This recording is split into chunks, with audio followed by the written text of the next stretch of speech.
You have explained the importance of this vidya and the kind of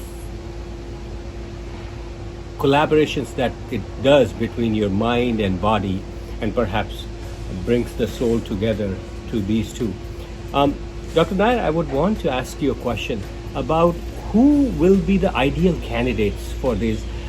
Like, as you mentioned, that you started training into this particular vidya at the age of 3, and you have been practicing this all these years. Would you say that the younger kids are more ideal candidates, or the adults are more ideal candidates, or who exactly is the right fit? Who will get the most benefit, and what age one should start practicing? Like, there is no age bar as such for any type of physical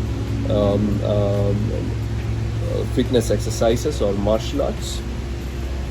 So one has to remember, this is more applicable to my patients too, and I always tell them, like patients who are admitted to the hospital with very chronic debilitating lung diseases or other diseases of the heart, one of the things that we have seen consistently that has proved to be beneficial is like those who are able to exercise soon, even when they have bad pneumonia, even then when they are mechanically ventilated with tubes down their throat, if they are able to exercise from the get-go, because your body muscles atrophy very fast, and those who are able to exercise and move around are those who have better prognosis down the road.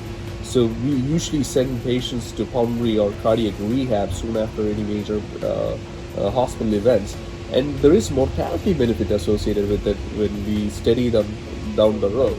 Those hunter-gatherer tribals who move around for gathering their food throughout the day and eat later in the day are doing well in terms of their longevity, and their overall mortality is way better compared to many of us who are much leads. It's always good to get, like with any art, whether it's basketball or foot sports, to do it much early in life to get used to it, but it doesn't really bar you from actually having training at any age. So we have kids who start at age 5. We have senior citizens who have started after age 65. They may not be able to jump and do somersaults or cartwheels as normally they would do with younger kids, but still the core, the idea, the point is like